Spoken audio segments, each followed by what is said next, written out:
The CIA, MK Ultra. In the wake of World War II, the U.S. government engaged in a large number of secret medical experiments designed to help win the Cold War, developing techniques for mind control, such as feeding people LSD and other mind-altering drugs to create a so-called Manchurian candidate, a person being used as a puppet by an enemy power. And, well, if they couldn't find a suitable candidate, they forced them into a coma and gave them several cocktails of drugs to wipe their memory, otherwise known as brainwashing. What is the extent of these brainwashing experiments? How did the CIA become involved in such far-reaching and disturbing research? Is our government the people's enemy power? Find out today on this psychedelic episode of Tipplers 2 Cents.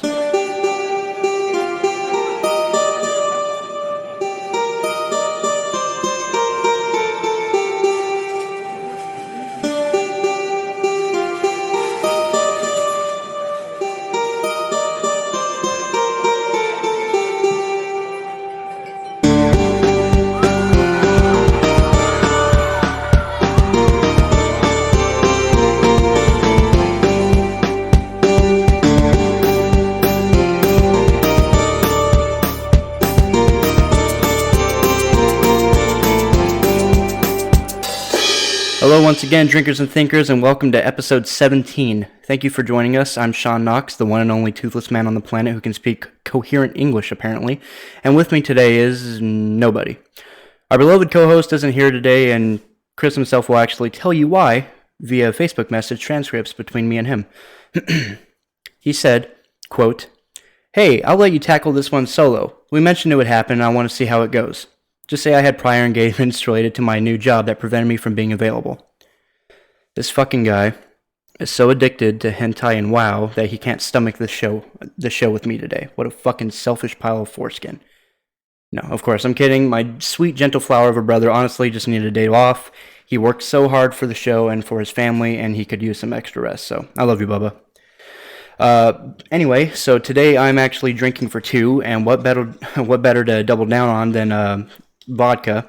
So I'm going to be doing shots of vodka today, and probably shots between each segment, so fucking God help me. And for my toast, I'd like to thank everyone who listens to the show. We're not big, but it seems like we're just insanely busy all the time, so thank you so much for sticking with us, and thank you for any new listeners who wanted to give us a try. We love and appreciate every single one of you. I wish you all the best of luck throughout the rest of this absolute cunt of a year. Cheers. Ooh, oh, come on. There we go. Well, it's like syrup. Fuck me.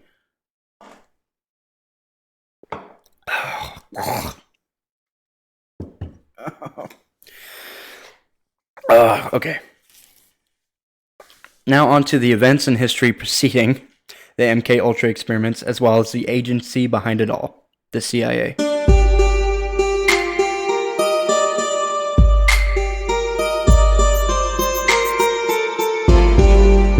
Alright, so, the Central fuck me, already, like 5 seconds in, I can't even fucking talk. The Central Intelligence Agency is a civilian foreign intelligence service of the federal government of the United States, officially tasked with gathering, processing, and analyzing national security information from around the world, primarily through the use of human intelligence, or otherwise known as HUMINT.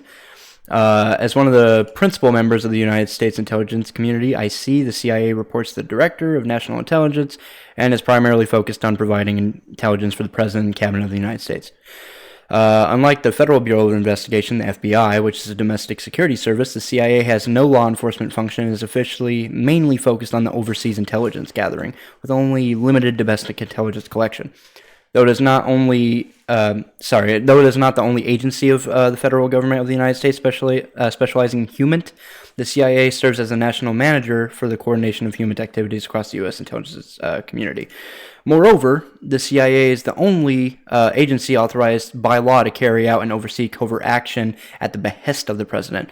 It exerts foreign political influence through its tactical divisions, such as the Special Activities Center, and the CIA was also instrumental in establishing intelligence services in several U.S. allied countries, such as Germany's BND and I think MI6, but I'm not quite sure. Let's go back a little bit. This is me just freeballing. How fucking bananas that the CIA can act on behest of, our president or our country. So essentially what they're trying to say is they have qualified immunity, and not just qualified immunity. It's pretty much they can fucking do anything without getting orders to specifically do something, which fucking explains this episode. But yeah, it has also provided support to many foreign political groups and governments, including planning, coordinating, training on torture, which is, always good for our country, technical support, and was involved in several regime changes, terrorist attacks, and planned assassinations of foreign leaders. So yeah, it's pretty important for our country to have the CIA, and it's one of those things that we need to kind of pull back on, as far as like, of course our fucking country tortures people. Like, I mean, it's shitty and it's immoral to a degree. I mean, to a certain point. I mean, like, we're not doing the same kind of shit that we were before. So a lot of the terrifying shit that the CIA does, like spy stuff, torturing, fucking assassinating people, fucking, it's to be expected. Almost every government has that. However, the majority of this episode, of course, isn't about that. This is about the kind of shit that they really shouldn't have just fucking done, especially for their reasoning behind it, and like the continuation of the experiments that came before that, which I'll get into later. Anyways, before the Intelligence Reform and Terrorism Prevention Act of 2004, the CIA director concurrently served as the head of the intelligence community. Today, the CIA is organized under the Director of National Intelligence, or the DNI. Despite transferring some of its powers to the DNI, the CIA has grown in size as a result of the September 11 attacks. So 9/11. Once 9/11 happened, in 2013, the Washington Post reported that in the fiscal year of 2010, the CIA had the largest budget of all IC agencies, exceeding previous estimates. The CIA has increasingly expanded its role, including covert paramilitary operations, and one of its largest divisions, the Information Operations Center, or IOC, has officially shifted focus from counterterrorism to offensive cyber operations. The agency has been the subject of many controversies, including human rights violations, domestic wiretapping and propaganda, and allegations of drug trafficking, which I 100% believe. As far as the drug trafficking goes, like, one of the kind of deeper, more believable conspiracy theories there are is that the CIA is actually injecting our country with drugs in, like, specific communities and stuff like that, where they're supplying our country with drugs to begin with. Because honestly, the war on drugs is kind of just fucking bullshit. It just gives reason to give agencies like the CIA, FBI, police and stuff like that more funding for a quote-unquote war on drugs, which honestly, drugs aren't fucking going away no matter what. If they wanted it to go away, it would go away.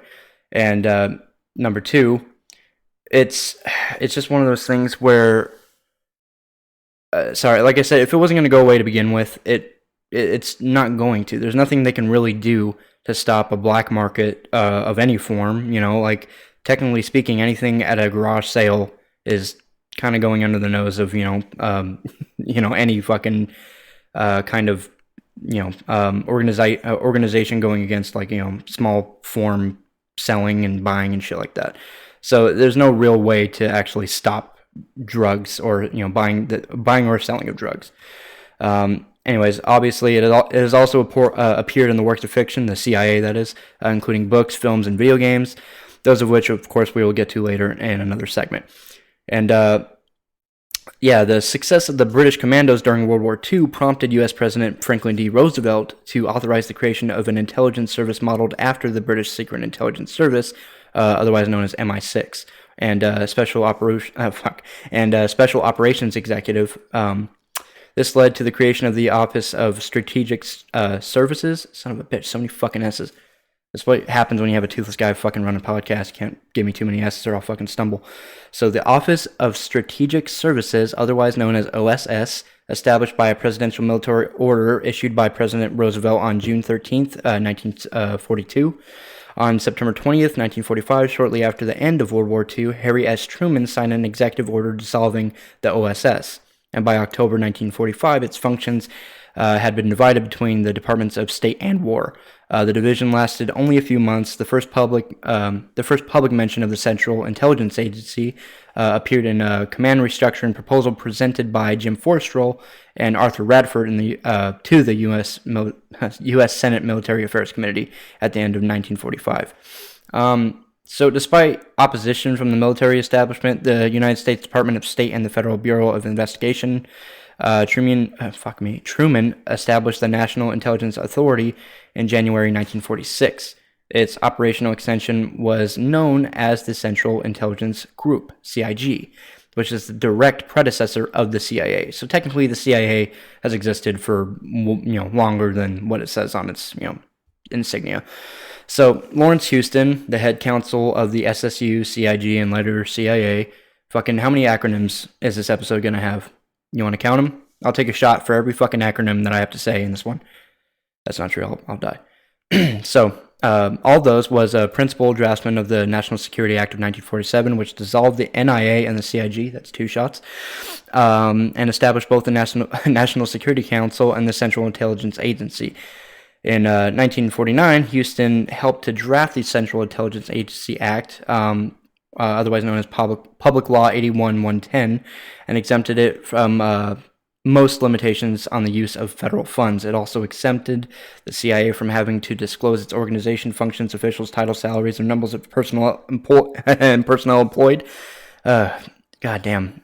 And it created the program PL-110 to handle defectors and other essential aliens who fell outside normal immigration procedures. And on the outset of the Korean War, the CIA had only had a few thousand employees, around 1,000 of whom worked in analysis. Intelligence primarily came from the Office of Reports and Estimates, which drew its reports from a daily take of State Department telegrams, military dispatches, and other public documents. The CIA still lacked its intelligence gathering abilities. So on August 21st, 1950, shortly after the invasion of South Korea, Truman announced that announced Walter Bedell Smith as the new director of the CIA to correct what was seen as a grave failure of intelligence. The CIA had different demands placed on it by the various bodies overseeing it, and Truman wanted a centralized group to organize the information that reached him. So the Department of Defense wanted military intelligence and covert action, and the State Department wanted to create global political change favorable to the U.S. So essentially, it's to control everything here and there, and interfere with foreign affairs, that kind of shit, to better sate the democratic lust that our country is after. Thus, the two areas of responsibility for the CIA were covert action and covert intelligence. One of the main targets for intelligence gathering was, of course, the Soviet Union, which had also been a priority of the CIA's predecessors. The United States Air Force General Hoyt Vandenberg, the CIG's second director, created the Office of Special Operations, OSO, as well as the Office of Reports and Estimates, ORE. Initially, the OSO, these fucking acronyms, man. I'm so sorry, guys. Like, I didn't even realize while I was doing the research that there's this many. Was tasked with spying and subversion overseas with a budget of $15 million. The largest of the small number of patrons in Congress. So Vandenberg's goals were much like the other ones set out by his predecessor, finding out, quote, everything about the Soviet forces in Eastern and Central Europe, their movements, their capabilities, and their intentions, unquote. On June 18th, 1948, the National Security Council issued Directive 10/2, calling for covert action against the USSR and granting the authority to carry out covert operations against, quote, hostile foreign states or groups, unquote, that could, if needed, be denied by the U.S. government. Excuse me. To this end, the Office of Policy Coordination, or OPC, it's fucking another one, was created inside the new CIA. The OPC was unique. Frank Wisner, the head of the OPC, answered not to the CIA director, but to the Secretaries of Defense, State, and the NSC, and the OPC's actions were a secret even from the head of the CIA, which is pretty fucking secret. Most CIA stations had two station chiefs, one working for the OSO and one working for the OPC. The early track record of the CIA was poor, and the agency unable to provide sufficient intelligence about the Soviet takeovers of Romania and Czechoslovakia, the Soviet blockade of Berlin, and the Soviet atomic bomb project. Fucking these pieces of shit didn't even know how to fucking be spies yet. Pfft, pathetic, fucking trash.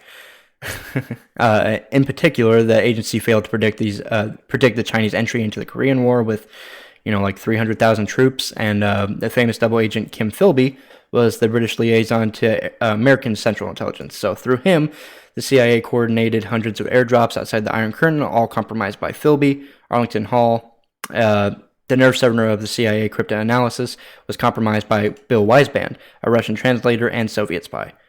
CIA Director Alan Dulles, on the cover of Time magazine, 1953, however, 1953, fucking stupid thing. However, the CIA was successful in influencing the 1948 Italian election in favor of the Christian Democrats. The $200 million exchange stabilization fund earmarked for the reconstruction of Europe was used to pay wealthy Americans of Italian heritage. Cash was then distributed to Catholic Action, and Vatican's political arm was directly to Italian politicians. So this tactic of using its large fund to purchase elections was frequently repeated in the subsequent years. And at the beginning of the Korean War, CIA officer Hans Toft claimed to have turned 1,000 North Korean expatriates into a guerrilla force tasked with infiltration, guerrilla warfare, and pilot rescue. In 1952, the CIA sent 1,500 more expatriate agents north. Seoul Station Chief Albert Haney would openly celebrate the capabilities of those agents and the information they sent. In September 1952, Haney was replaced by John Lyman Hart, a Europe veteran with a vivid memory for bitter experiences of misinformation.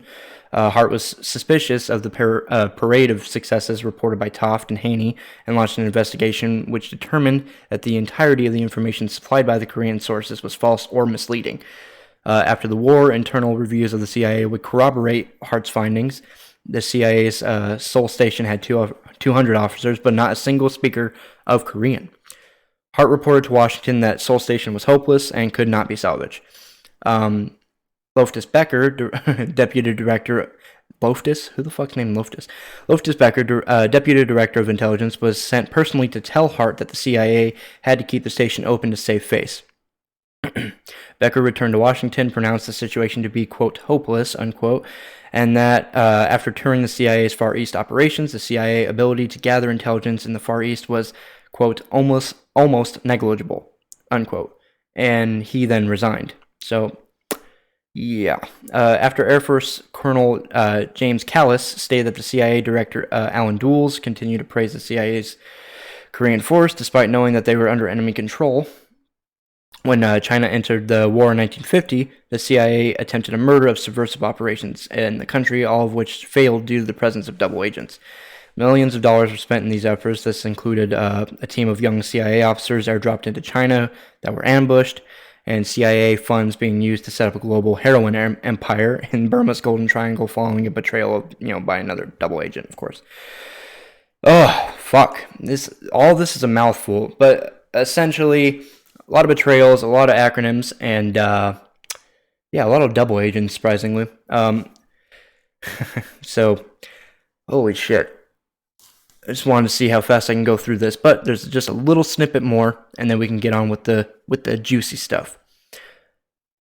Last one, in 1951, Mohammad Mossadegh, a member of the National Front, was elected Iranian Prime Minister.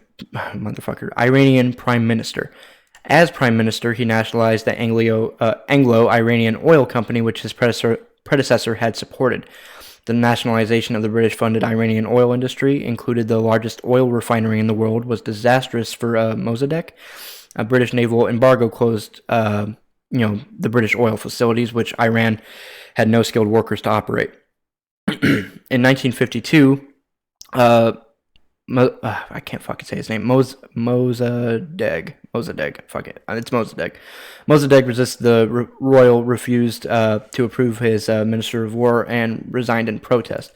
The National Front took to the streets in protest. Fearing a loss of control, the military pulled its troops back 5 days later, and Shah Mohammad Reza Pavlova gave in to Mossadegh's demands. Mossadegh quickly replaced military leaders loyal to the Shah with those loyal to him, giving him personal control over the military. Given 6 months of emergency powers, Mossadegh unilaterally passed legislation.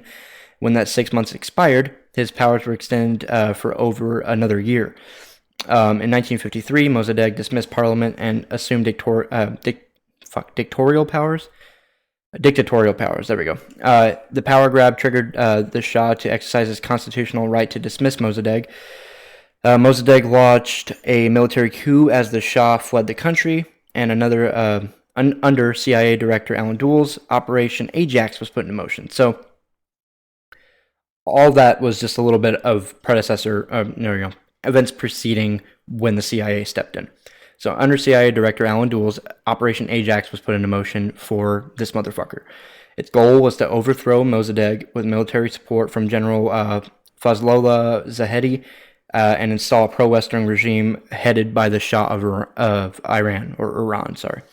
Kermit Roosevelt Jr. oversaw the operation in Iran. On August 16th, his new inner-city military protected a CIA-paid mob led by Ayatollah Ruhollah Khomeini. Fuck me, I'm white. So circle protected by CIA mob led by this dude would spark what a U.S. Embassy officer called, quote, an almost spontaneous revolution, unquote.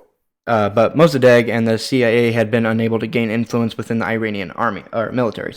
Their chosen men, former General Fazlollah Zahedi, had no troops to call on. After the failure of the first coup, Roosevelt paid demonstrators to pose as communists and to face public symbols associated with the Shah. This August 19th incident helped foster public support of the Shah and led gangs of citizens on a spree of violence intent on destroying Mossadegh. An attack on his house would force Mossadegh to flee. He surrendered the next day, and his coup came to an end.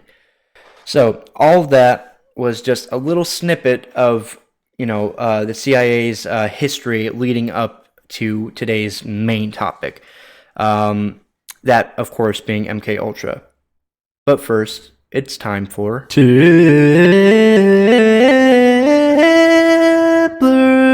Tidbit. So this Tipplers Tidbit is sponsored by the CIA's very own LSD-infused absinthe, Project Godkiller. Street name, Stank Juice. The names, of course, stems from reports that even S-tier veteran drinkers and alcoholics get absolutely motherfucked after just taking a shot of this beverage.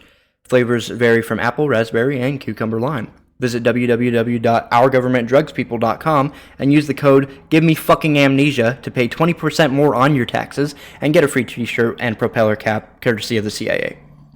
Just kidding. Of course, we don't have any sponsors, but hey, if you have a business that needs some marketing, reach out to us at Tipplers Two Cents podcast at gmail.com, and we'll be sure to work something out with you. So now, on with the tidbit. Today's Tipplers Tidbit is that the export of whiskey generates a healthy 125 pounds a second for the Scottish government. Just under 38 bottles of whiskey being exported from Scotland every fucking second. That is one... So, fuck me, this is a lot of numbers. That is 1,393,120,000 pounds, or it's 18,021,400,320 million US dollars. Did I say million at the end? Whatever. That's a lot. It doesn't matter. It's a lot of fucking money. That's a lot of moolah. Laid end to end, the 99 million cases of scotch exported each year would run the distance between Edinburgh and the capital of Scotland and New York, fucking 6 times. That's fucking bananas, my guy. Anyways, that's been your Tipplers Tidbit. Now on to MK Ultra. Tipplers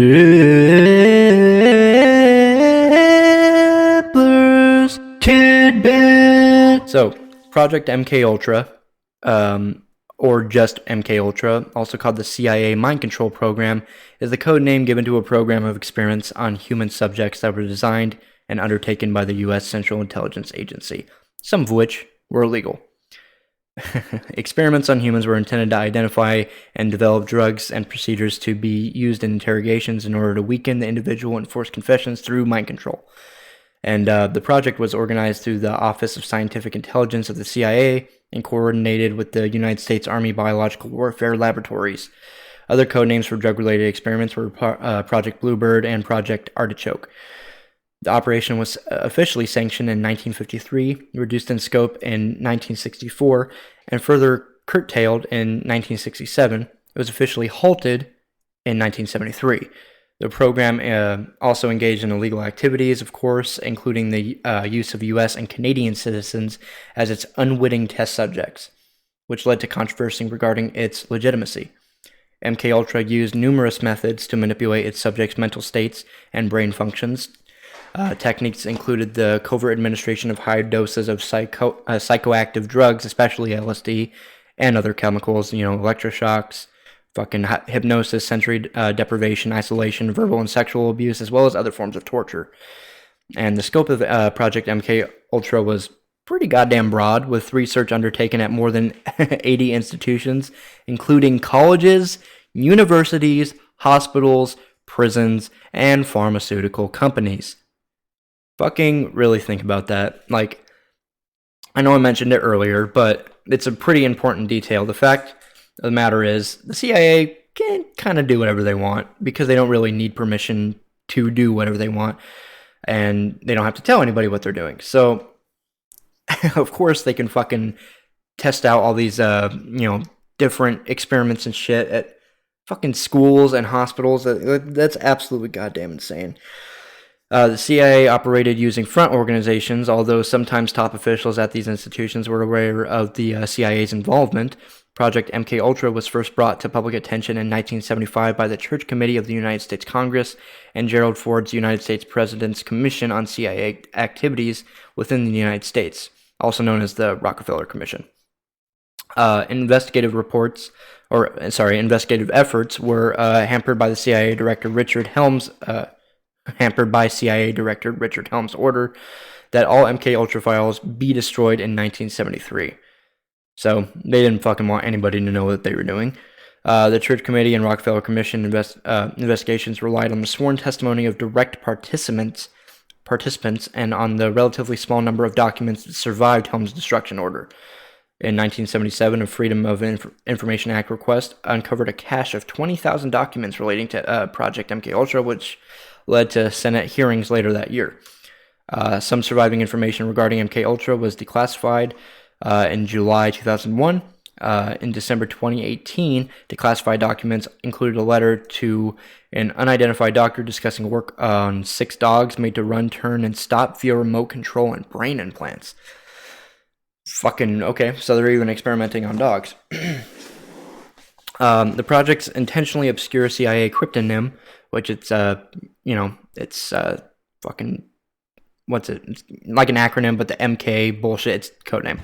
Cryptoname is basically just a codename, meaning that the project was sponsored by the agency's Technical Staff Services, TSS. So MK, for some reason, related to the point that it was sponsored by the Technical Services staff. Followed by the word Ultra, which had previously been used to designate a most secret classification of World War II intelligence. Other related cryptonyms include Project MK Naomi and Project MK Delta. According to author Stephen Kinzer, the CIA project was, quote, a continuation of the work begun in World War II era Japanese facilities, which, if you didn't know that, if you don't know about what that is, holy fuck. We might have to make an episode on that next season because, Jesus Christ, it's like Unit 418 or something like that. But yeah, World War II Japanese testing and experiments, Jesus Christ. And also, continuing the quote, and Nazi concentration camps on subduing and controlling human minds. So this author is essentially saying that the project was, a direct continuation of, pretty brutal experimenting with non-willing participants.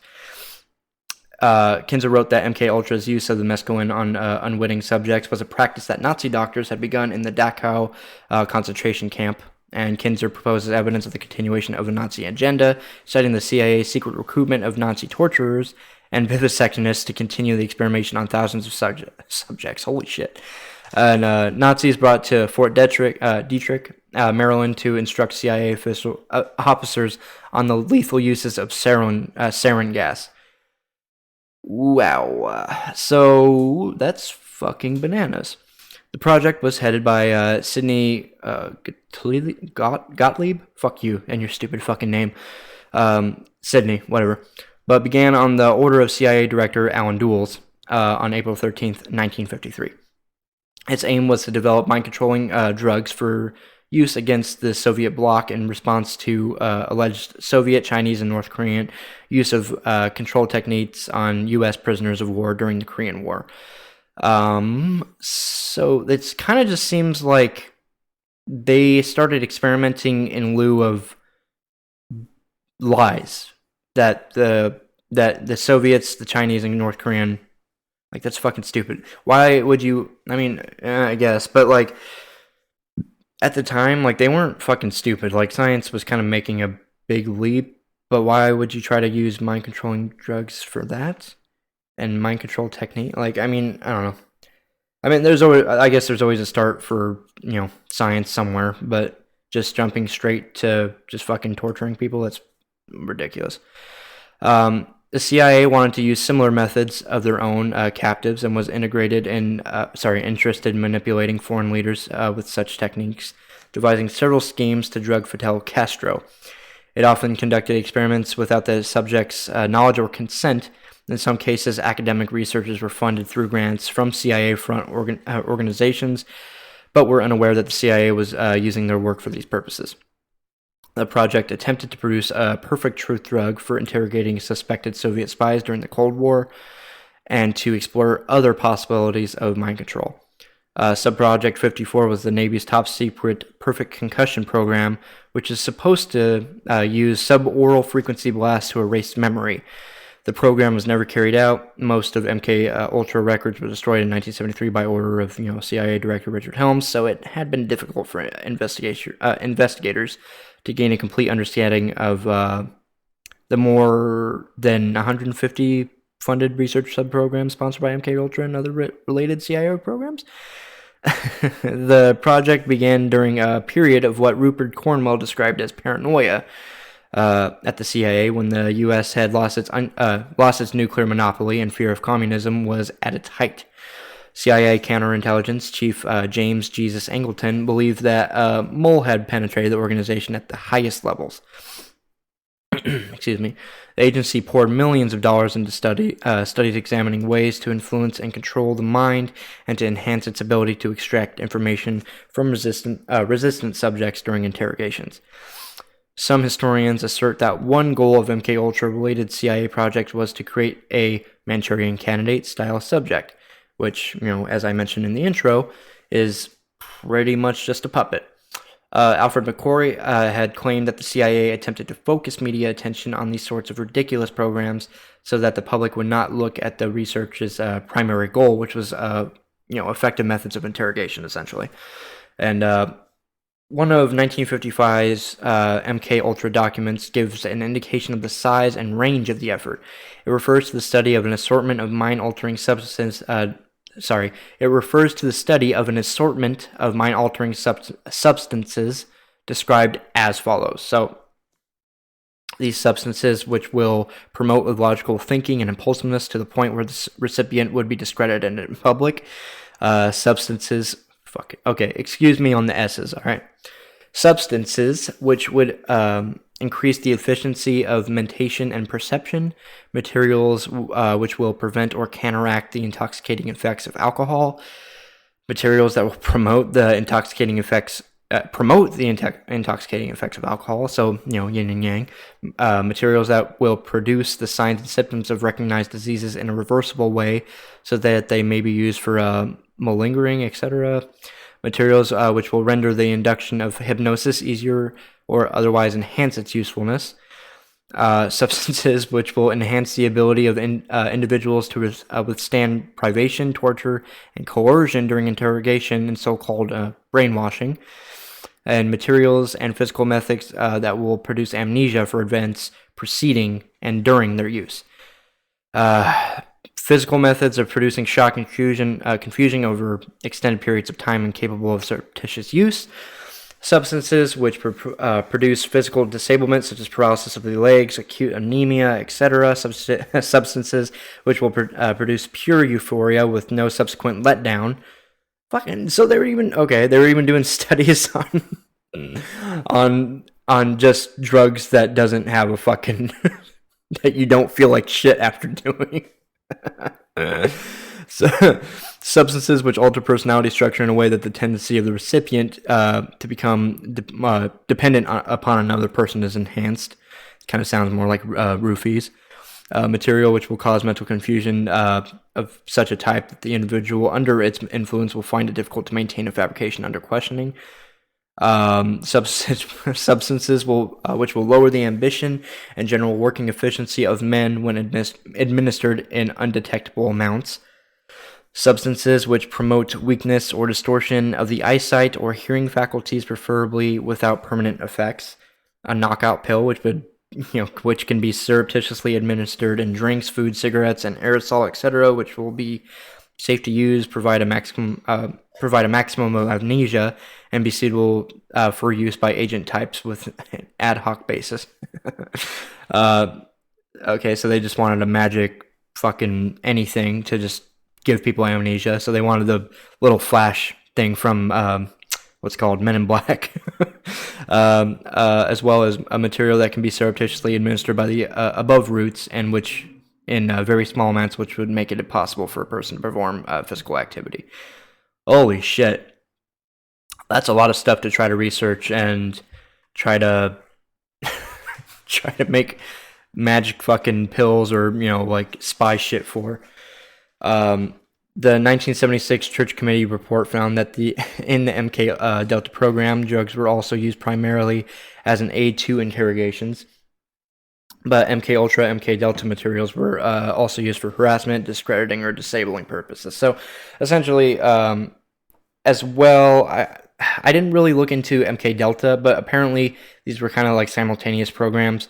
But it kind of seemed like the most materials and stuff was mostly used for framing for like high-end political kind of shit, which is still pretty fucking shady. Excuse me, I'm gonna pour another shot because I missed a couple. Ooh, there we go. Holy fuck. Anyways, CIA documents suggest that they investigated chemical, biological, and radiological methods of mind control as part of MK Ultra. They spent an estimated $10 million or more, roughly $87.5 million, adjusted for inflation as of like 2018 or something like that. So almost $100 million on just the mind control aspect of it, chemical, biological, and radiological. That's fucking an insane amount of money just for that.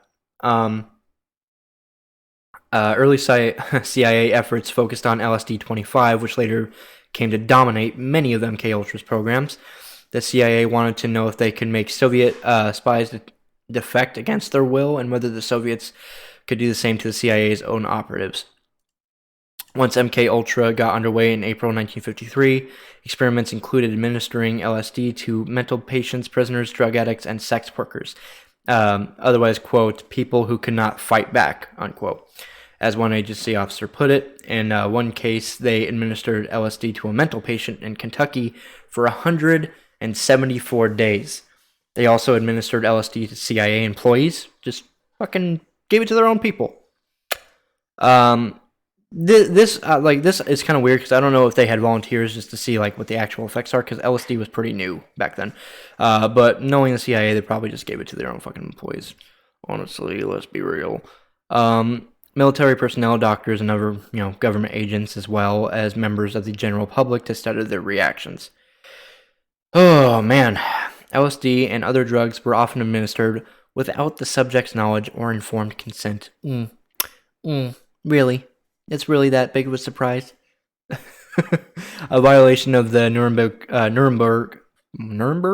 Nuremberg Code of the U.S. Had agreed to follow after World War II. So they were deliberately going against a pretty major kind of like law of war, almost like kind of like the same kind of shit that you hear now. Like you can't use biological warfare kind of stuff, but it's the fact that they're using it on their own people as well as pretty much fucking anybody, even their own like their own people, like people in the CIA. Uh, the aim of this was to find drugs which would bring out deep confessions or wipe a subject's mind clean and program them as a robot agent. In Operation Midnight Climax, the CIA set up several brothels within agency safe houses in San Francisco to obtain a selection of men who would be too embarrassed to talk about the events. The men were dosed with LSD, the brothels were equipped with one-way mirrors, and the sessions were filmed for later viewing and study. In other experiments where people were given LSD without their knowledge, they were interrogated under bright lights with doctors in the background taking notes. They told subjects that they would extend their trips if they refused to reveal their secrets. The people under this interrogation were CIA employees, U.S. military personnel, and agents suspected of working for the other side in the Cold War. Long-term debilitation and several deaths resulted from fucking this, of course. And, goddamn, dude, this shit is so fucking bananas just because it's one of those moral questions, because a lot of this stuff is kind of like, okay, not to like rationalize like any like immoral kind of experimenting, but to a certain point, like you kind of, after a while, like if you have all this power and stuff like that, for certain questions you kind of just have to know if it works.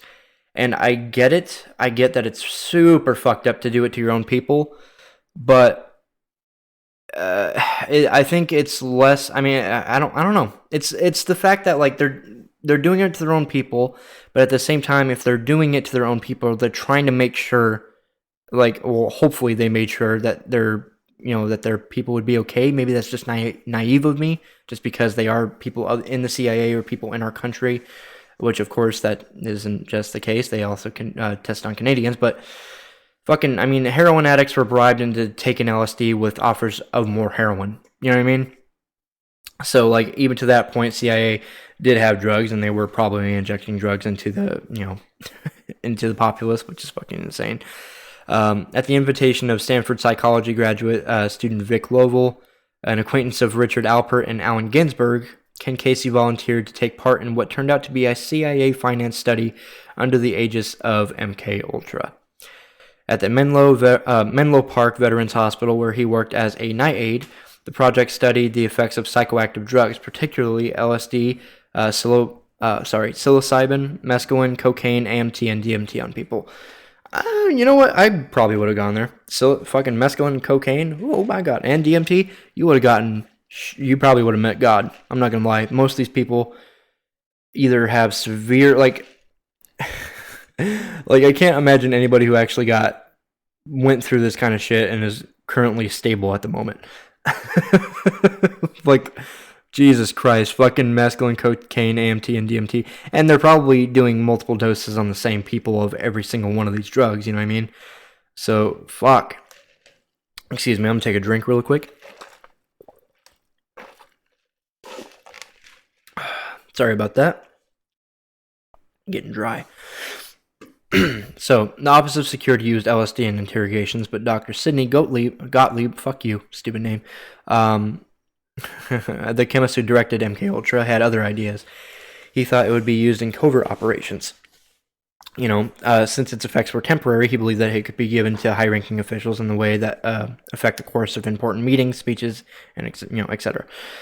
Since he realized that there was a difference in testing the drug in a laboratory and using it in clandestine operations, he initiated a series of experiments where LSD was given to people in, quote, normal settings without warning.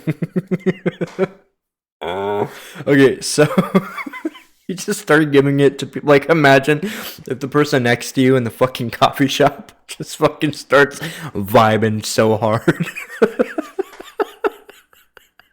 Holy shit.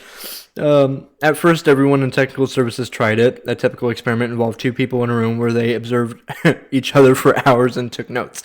As the experimentation progressed, a point arrived where outsiders were drugged with no explanation whatsoever, and surprise acid trips became something of an occupational hazard among CIA operatives. Dude, how fucking nuts would it be to work for anybody? Like, imagine, okay, I'm a CSR, so I'm just a fucking cashier.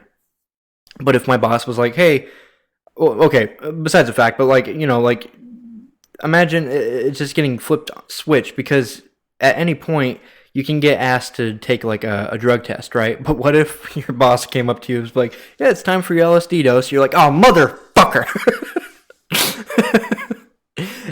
So, Jesus Christ. Adverse reactions often Adverse reactions often occurred, such as an operative who received the drug in his morning coffee, became psychotic, and ran across Washington, seeing a monster in every car passing him.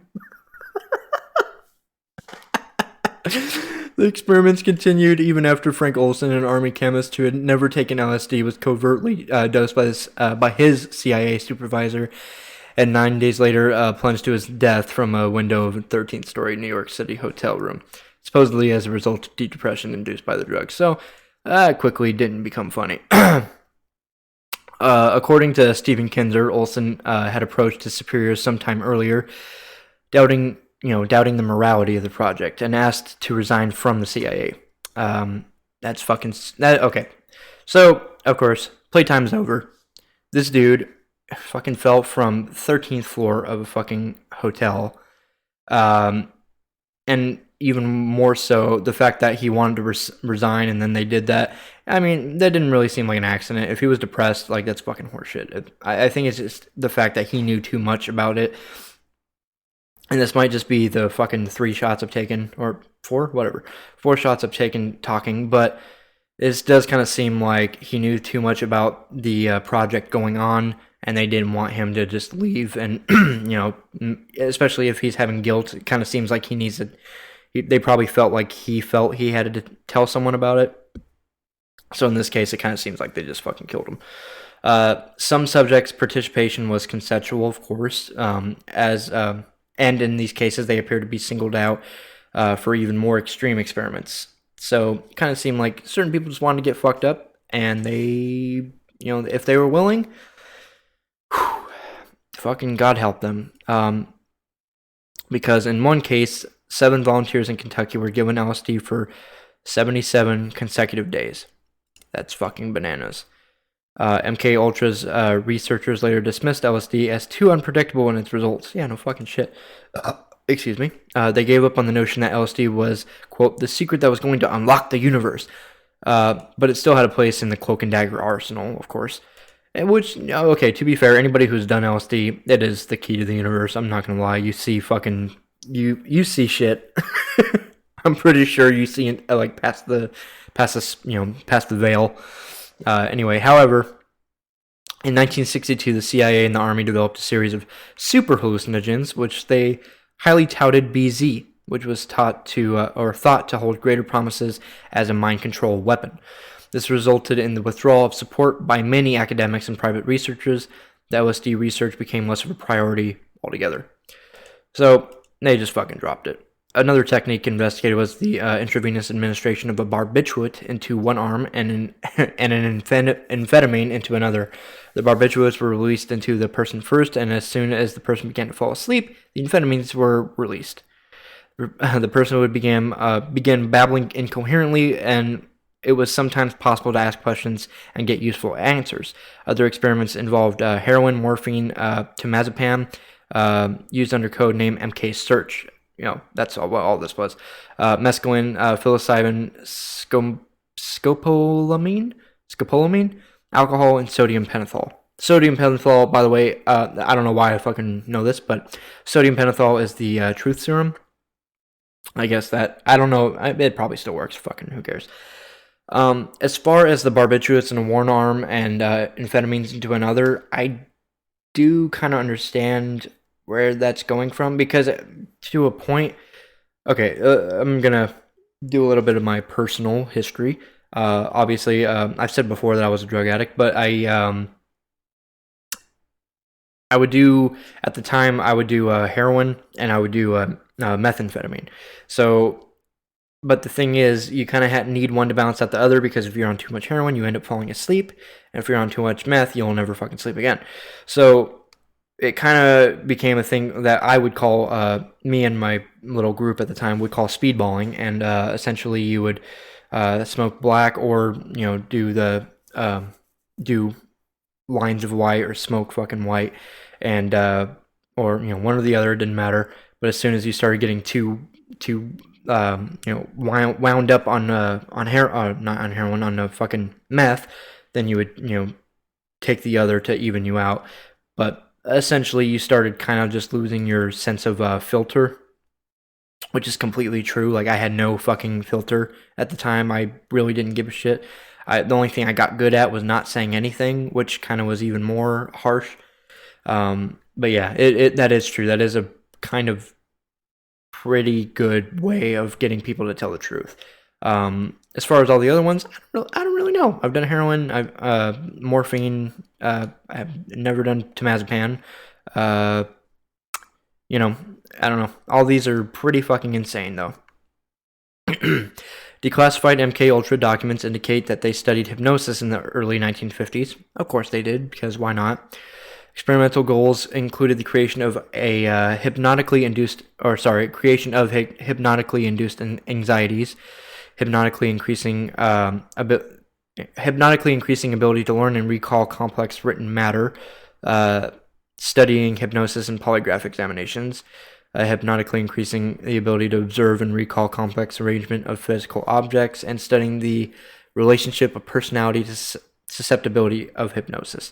They conducted experiments with drug-induced hypnosis, of course, and with anterograde and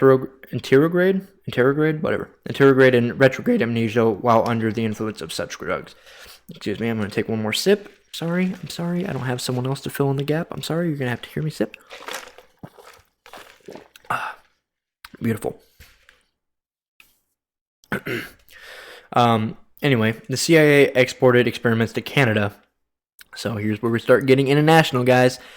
When they recruited British psychiatrist Donald Ewan Cameron, creator of the quote psychic driving concept, which the CIA found interesting. What the fuck is CIA? Okay, Cameron had been hoping to correct schizophrenia by erasing existing memories and reprogramming the psyche.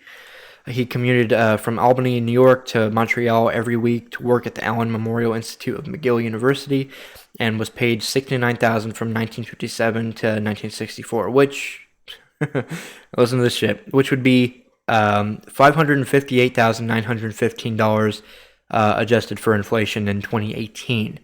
So this dude was getting paid $500,000, essentially, at the time, it was equal to $500,000 today, or roughly today. To carry out MK Ultra experiments there, the Montreal experiments, these are called. These research funds were sent to Cameron by a CIA front organization, the Society for the Society for the Investigation of Human Ecology, and as shown in internal CIA documents, Cameron did not know the money came from the CIA.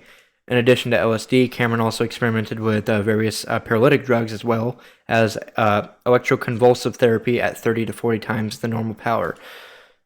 Okay, so it kind of seems like he was going on a good path, like, to start it, like, because he wanted to get rid of schizophrenia by reprogramming the psyche, but kind of quickly went to shit. His, quote, driving experiments consisted of putting subjects into drug-induced comas for weeks at a time, up to 3 months in one case, while playing tape loops of noise or simple repetitive statements. His experiments were often carried out on patients who had entered the institute for minor problems such as anxiety disorder and postpartum depression, many of whom suffered permanent effects from his actions. His treatment resulted in victims' incontinence, amnesia, forgetting how to talk, forgetting their parents, and thinking their interrogators were their parents. Jesus Christ. During this era, Cameron became known worldwide as the first chairman of the World Psychiatric Association, as well as the president of the American and Canadian Psychiatric Associations. Cameron was also a member of the Nuremberg Medical Tribunal in 1946 to 1947. Whew. His work was inspired and paralleled by the British psychiatrist William Sargent at St. Thomas Hospital in London and Belmont Hospital, Surrey, who was involved in the intelligence services and who experimented on his patients without their consent, causing similar long-term damage. Fuck. In the 1980s, several of Cameron's former patients sued the CIA for damages, which the Canadian news program The Fifth Estate documented. Their experiences and lawsuit was made into a 1998 television miniseries, called The Sleep Room. Naomi Klein argues in her book The Shock Doctrine, that Cameron's research and his contribution to the MK Ultra project was not just about mind control and brainwashing, but about designing a scientifically based system for extracting information from resistant sources. In other words, torture, unquote. Alfred W. McCoy writes, quote, stripped of its bizarre excesses, Dr. Cameron's experiments, building upon Donald O. Hebb's earlier breakthrough, laid the scientific foundation for the CIA's two-stage psychological torture method, unquote, referring to first creating a state of disorientation of the subject and then creating a situation of, quote, self-inflicted, unquote, discomfort, in which the disoriented subject can alleviate their pain by capitulating. Yeah, that's kind of fucked up. In areas under control in early 1950s in Europe and East Asia, mostly Japan, Germany, and the Philippines, the CIA created secret detention centers so that the U.S. could avoid criminal prosecution. The CIA captured people suspected of being enemy agents and other people it deemed, expendable, to undertake various types of torture and human experimentation on them. The prisoners were interrogated while being administered psychoactive drugs, electroshocked, and subjected to extremes of temperature, sensory isolation, and the like to develop a better understanding of how to destroy and control human minds. So, motherfucker, these guys really went out. They went to fucking Europe, East Asia, Japan, Germany, Philippines, Canada, and here. Holy shit. That is fucking nuts. I mean, to a point, like I said, since they have, not immunity, but since they can do what they want without asking for permission or telling anybody, I mean, it's not really, that's the fucked up part. None of this is illegal by American standards. I mean, to a point. It is illegal, but to American standards, just purely pointing out the fact that they don't have to fucking tell us about stuff, which means they aren't technically held, accountable for their actions. You know what I mean? That's so fucking insane that these could affect so many countries. Jesus Christ. In 1973, amid a government-wide panic caused by Watergate, which, if you don't know what Watergate is, I don't care. I'm not explaining it right now. CIA Director Richard Helms ordered all MK Ultra files to be destroyed. Pursuant to this order, most CIA documents regarding this project were destroyed, making a full investigation of MK Ultra impossible. A cache of 20,000 documents survived Helms' purge, as they had been incorrectly stored in a financial records building and were discovered following a FOIA request in 1977. So thank fuck some asshole was incompetent. Otherwise, we probably would never have known about any of this shit. These documents were fully investigated during the Senate hearings of 1977. In December 1974, the New York Times alleged that the CIA had conducted illegal domestic activities, including experiments on U.S. citizens, during the 1960s. That report prompted investigations by the United States Congress in the form of the Church Committee, and by a commission known as the Rockefeller Commission that looked into the illegal domestic activities of the CIA. The FBI and intelligence-related agency of the intelligence-related agencies of the military. So that's where everything fucking came together. In December of 1975, Congressional Church Committee reports and the Presidential Rockefeller Commission report revealed to the public for the first time that the CIA and the Department of Defense had conducted experiments on both unwitting and cognizant human subjects as part of an extensive program to find out how to influence and control human behavior through the use of psychoactive drugs such as LSD and mescaline and other chemical, biological, and psychological means. They also revealed that at least one subject, Frank Olson, had died after administration of LSD. Much of what the Church Committee and the Rockefeller Commission learned about MK Ultra was contained in a report prepared by the Inspector General's office in 1963 that had survived the destruction of records ordered in 1973. However, it contained, little details. Cindy Gottlieb, stupid fucking name, who had retired from the CIA 2 years previously and had headed to MK Ultra, was interviewed by the committee but claimed to have very little recollection of the activities of MK Ultra. The Congressional Committee investigating the CIA research, chaired by Senator Frank Church, concluded that, quote, prior consent was obviously not obtained from any of the subjects. The committee noted that the experiments sponsored by these researchers call into question the decision by the agencies not to fix guidelines for experiments.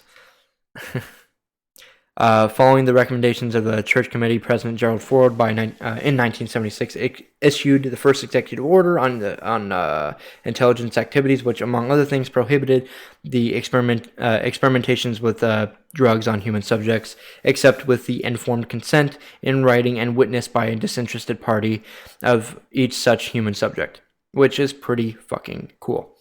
And in accordance with the guidelines issued by the National Commission, subsequent orders by President Carter and Reagan expanded the directive to apply to any human experimentation.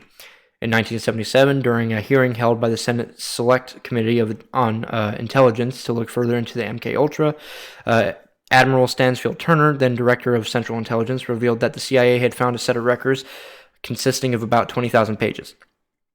That had survived the 1973 destruction orders because they had been incorrectly stored.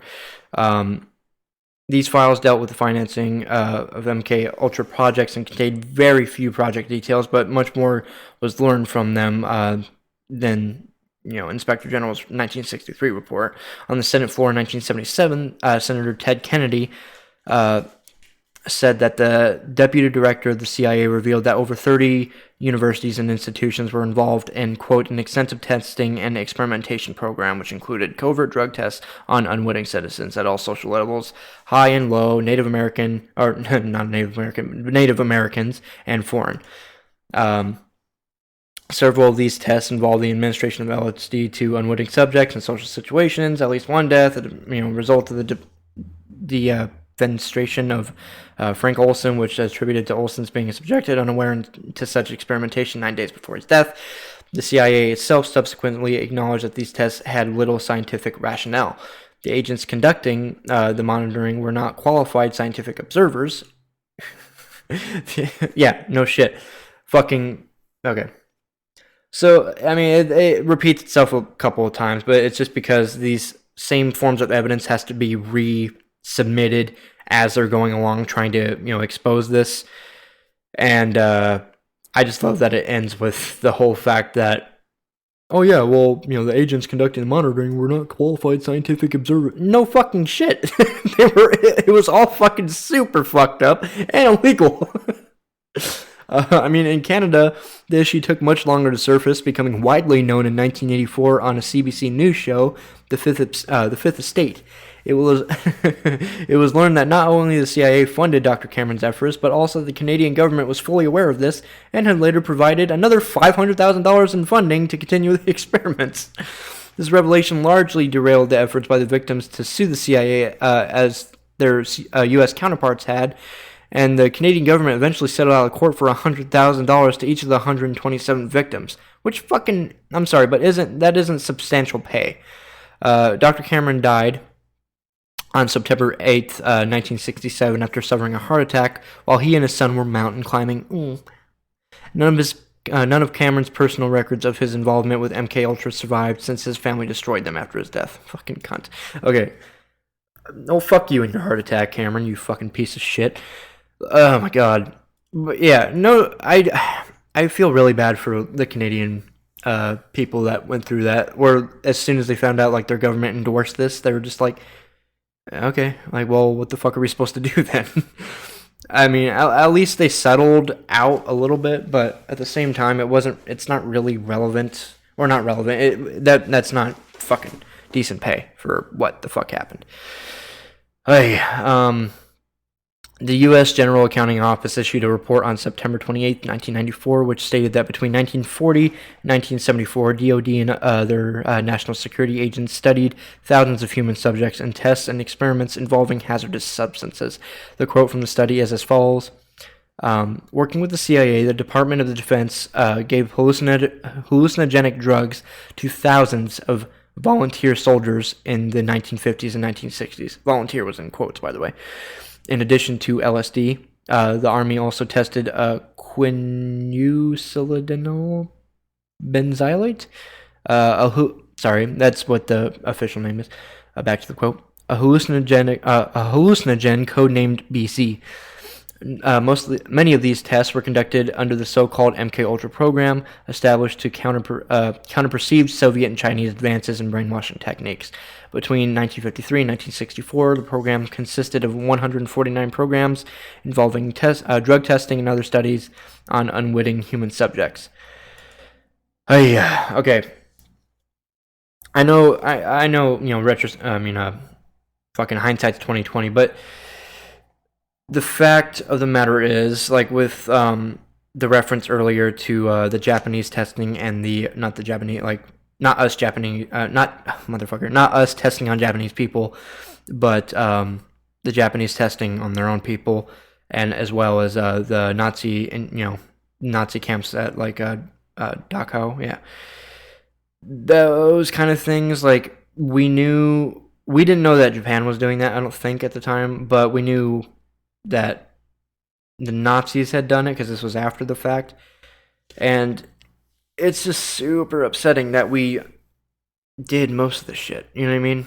Or I know we didn't do it, but the CIA, and especially because it just shows like it's kind of one of the bookmarks or like stamps on like an evil regime or an evil government that they do that, and it's unfortunate that any of this happened, but. Just the more I have to read to you guys, it's just getting settling how goddamn fucked up this is.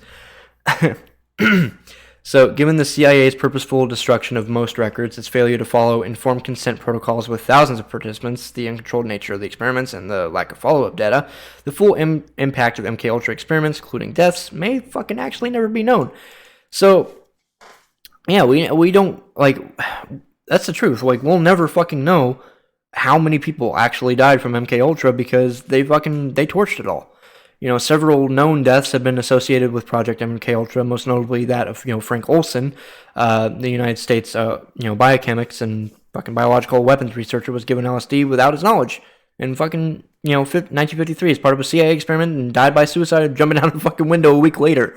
A CIA doctor assigned to monitor Olson claimed to even have been asleep in another bed in a New York City hotel room when Olson exited the window and fell fucking 13 stories to his death. I mean, and Olson's death was described as a suicide that had occurred during a severe psychotic episode, and the CIA's own internal investigation concluded that the head of MK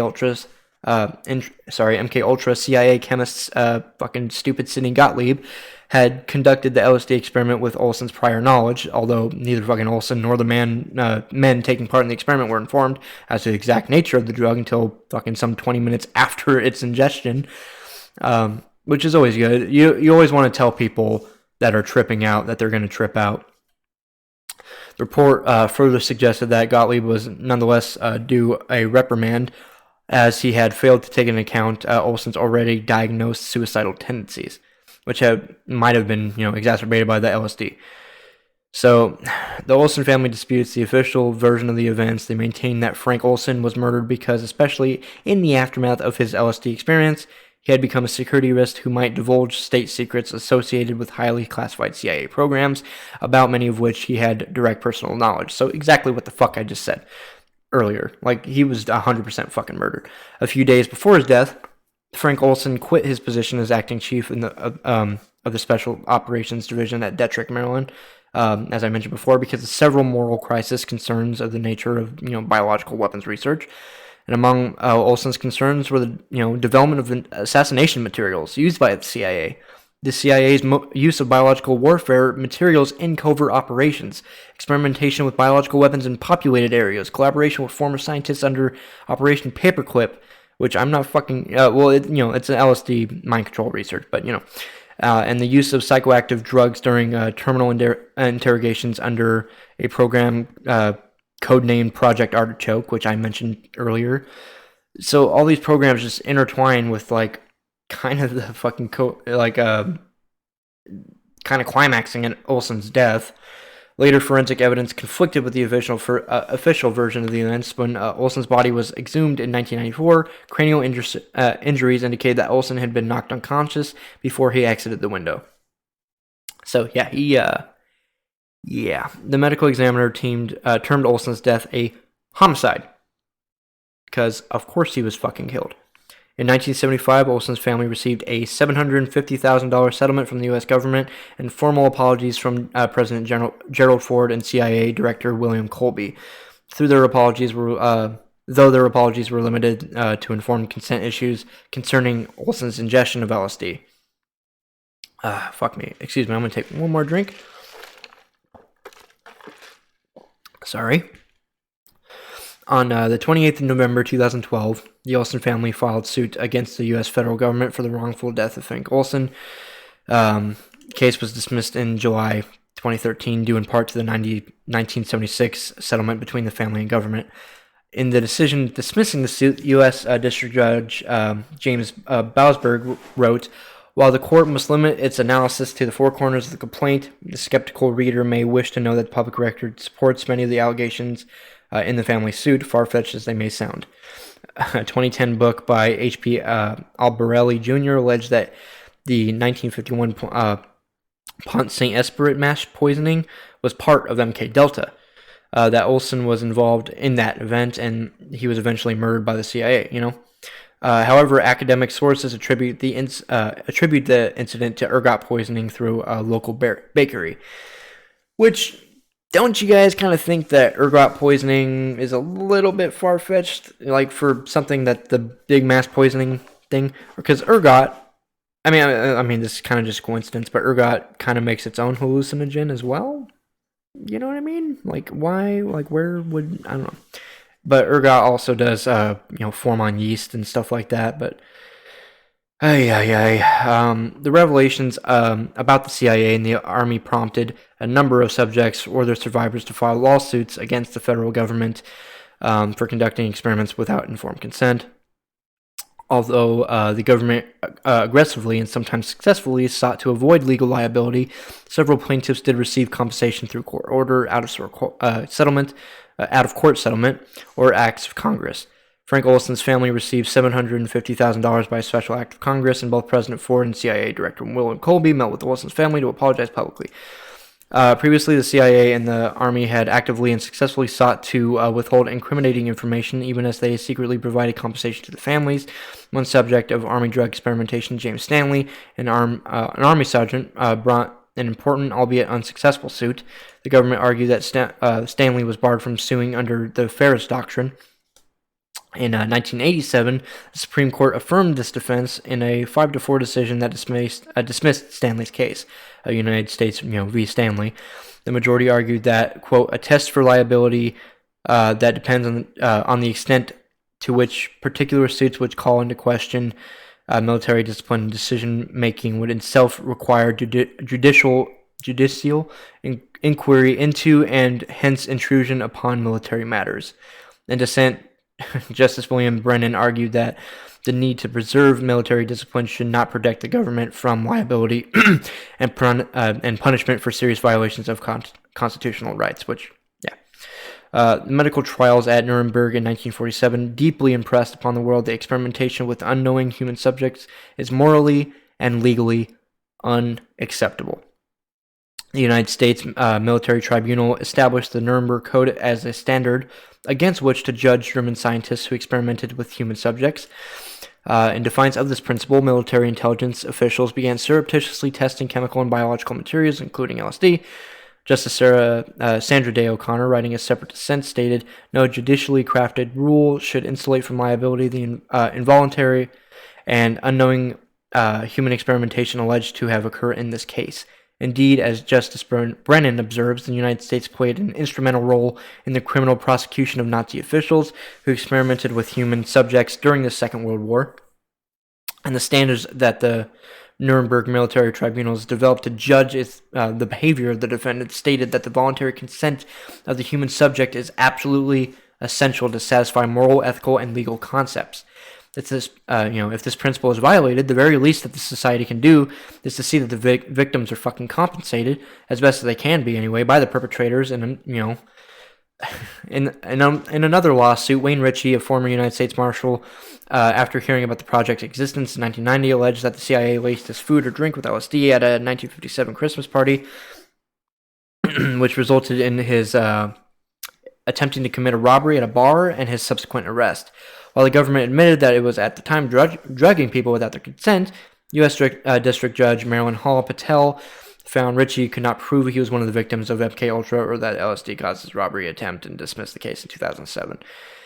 And, yeah, that was pretty much the most recent kind of shit. I mean, I'm sure people every now and again try to say that kind of shit, like as far as, this dude Ritchie went, where it's pretty recently and he just happened to be alive at the time and he's just like, oh, well, I robbed the store because I was actually on LSD. Like, no, you fucking weren't. Just shut up.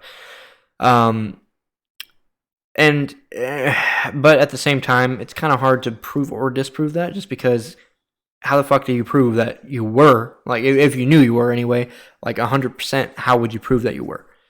And the answer is you can't. And they can't prove that you didn't do that or you weren't a part of it either because they torched the majority of their fucking files. And, we'll never know how many people actually died. We'll never know how many people were actually drugged. If they, drugged entire populations, if they're still fucking doing it. But yeah, that pretty much covers all this crazy fucking bullshit. So let's get on with Tipplers Take 2. Come on. So what's holding everything up here? Art department. So the grips are holding us back? Alright, try that take one more time. 1 second. Okay, quiet on the set. Tipplers Take 2. Mark. Action! So, admittedly, there are a ton of movies about the CIA. Sort of. See, Hollywood does their research to a point, so they mix and match a ton of intelligence agencies, so these movies, games, etc. aren't exclusively CIA related, just FYI. But the majority of them are. And let's start off with one of the fucking big ones, especially in modern times, American Dad. It was created by Seth MacFarlane, Mike Barker, and Matt Weitzman. And if you haven't seen American Dad, where the fuck have you been, guy? Just check it out. It's amazing. It was, Seth MacFarlane's the same creator that created Family Guy, which also, if you haven't seen that, fuck you. I don't care. Fucking stop listening to the show if you haven't seen at least one fucking episode of Family Guy. The premise of the show is the main character, Stan Smith, is a CIA agent painfully dedicated to Homeland Security. His home life includes doting wife Francine, a ditzy housewife, liberal daughter Haley, and socially awkward teenage son Steve. Also living in the family's Langley Falls, Virginia home are Klaus, a goldfish with the brain of an East German Olympic ski jumper, and Roger, an alien escaped from Area 51, who Stan houses in defiance of his employer due to owing Roger a life debt. I mean, it's fucking funny. Just check it out. I don't know why I have to endorse it, but it's fucking whatever. Just probably one of my main. I don't know why. It's like the first thing I thought of when I chose this for a subject, just because I don't know why. Like, American Dad makes the CIA just so fucking over the top. But then again, this whole fucking episode was over the top, and so was MK Ultra. So, another movie is a movie and a show. Technically, is Jack Ryan. The show has John Krasinski in it. He was the he plays Jim in The Office, and in the movie version, it had Chris Pine. That's Jack Ryan's shadow recruit. Chris Pine, he played, Let me see. Who's the fucking last guy I remember? He played Captain Kirk in like the newest Star Trek series, which if you watch Star Trek, you know what I'm talking about. If you don't, fucking, I don't care. Jack Ryan was created by the author Tom Clancy, and it introduced the character of Jack Ryan in a series of books before Ryan headed to the big screen in silver films. Now the former U.S. Marine is featured in an episodic series for the first time, with John Krasinski portraying Ryan in this Amazon original thriller that centers on Ryan as an up-and-coming CIA analyst. He is thrust into dangerous field assignment for the first time and uncovers a pattern in terrorist communication that launches him in the middle of a dangerous gambit with a new breed of terrorism and threatens destruction on a global scale. So if you're going to watch it chronologically, watch the Amazon version with John Krasinski, and then watch the Chris Pine version, which is the movie, which should be like later down the line in the life of Jack Ryan. I actually really do want to watch it. I just haven't gotten the chance to. I like Chris Pine and John Krasinski, so if I ever do watch it, I'll let you guys know. Speaking of I've never watched this edition, is Homeland, which I've heard is really fucking good. The description says, when Marine Sergeant Nicholas Brady returns home following 8 years in captivity, CIA agent Kerry Matheson thinks he has turned and is connected to a terror plot to be carried out on American soil. So she engages him in a dangerous game of cat and mouse that puts America's national security at risk. Later on, Carrie gets a promotion and returns to frontline overseas. She's assigned to one of the CIA's most volatile and dangerous stations in the Middle East, where she is in the heart of battle in the war on terror. Years later, after being disillusioned and placing herself on a self-imposed exile in Berlin, Carrie becomes estranged from the CIA, eventually returning stateside, where she works for a foundation providing aid to Muslims living in America. So I don't really know if this is like this gave like a whole fucking description of the entire show, but it is it does seem pretty fucking interesting because it's following a life like just how spread out this person's whole career is. I don't know if it's based in real life. I doubt it is, but at the same time, I don't doubt that anybody in real life have gone through the same shit. You know what I mean?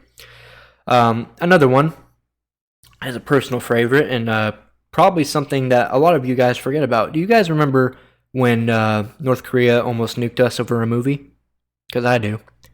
The next one is The Interview, starring James Franco and Seth Rogen.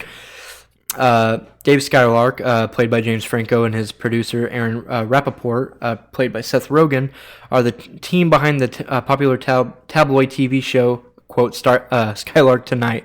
After learning that North Korea's Kim Jong-un, played by Randall Park, is a huge fan of the show, they successfully set up an interview with him, hoping to legitimize themselves as actual journalists. However, as Dave and Aaron prepare for their journey to Pyongyang, the CIA steps in, recruits them, and assigns them to an incredible mission: to assassinate the dictator. It's funny, and it's like classic Seth Rogen kind of film. And yeah, that movie almost fucking got us nuked. So it's history in the making right there, honestly. The next two are ones that I could not get away with making an episode about without mentioning these. The first one is the Bourne series. The Bourne Identity, the Bourne Supremacy, the Bourne Ultimatum, and the Bourne Legacy. And just the most recent one is just called Jason Bourne. It's the fucking goddamn it, the actors in it, Matt Damon and Jeremy Renner, he's the lead in Legacy, I believe. The Bourne films are a series of American action thriller films based on the character Jason Bourne, a CIA assassin suffering from dissociative amnesia who must figure out who he is, and created by the author Robert Ludlum. And it's a pretty fucking successful franchise, and, I think the last one I watched was Ultimatum, and it was still pretty good. But it's nothing compared to this next fucking monster. This technically is not CIA, but it's still along those lines, still a spy movie, still kind of shit, because I absolutely couldn't make this episode without mentioning James Bond. Fucking 24 films this fucking character has had, starring Sean Connery, David Devine, George Lazenby, Roger Moore, Timothy Dalton, Pierce Brosnan, and most recently Daniel Craig. And I fucking hope to God that Henry Cavill is the next one to play him, because that'd be amazing. But James Bond is, of course, a fictional character created by the novelist Ian Fleming in 1953. Bond is a British secret agent working for MI6 who also answers to his codename 007. Yeah, that is all for today's Tipplers Take 2. And cut. Okay, everybody, that's a wrap. So, CIA, MK Ultra, Jesus Christ. I mean, not that the CIA is not necessary, and maybe those experiments, were not necessary as well, but I don't know. It's a big old moral fuck-a-duck. But hopefully you enjoyed the discussion today, about today's topics, and if you did, we urge you to subscribe or follow us so you can catch a new episode every Monday, or not every Monday, but every other Monday now on all your, favorite platforms. Be sure to leave a review if possible. Those reviews go a long way in helping us grow the show by catching the eyes and ears of new listeners as well as potential sponsors who can help fund the show. If you would like to interact with us further, you can follow us on our Instagram and Facebook pages, as well as email us at tipplers2centspodcast@gmail.com. If you'd like to support the funding of the show yourself, we have some t-shirts available for you at our merch store at represent.com/store/tipplers2cents. And also the Save Our Children shirt is still and will forever fucking be out. All right? The proceeds of which go to the Child Rescue Coalition. So fucking pick it up. We don't get that money. It's for charity. All other t-shirt purchases help us to keep the show going and growing. So if you could do that every now and again, that would be great. So if you guys do purchase those shirts, we thank you very much. And as for today, please remember to drink responsibly and think responsibly. Bye!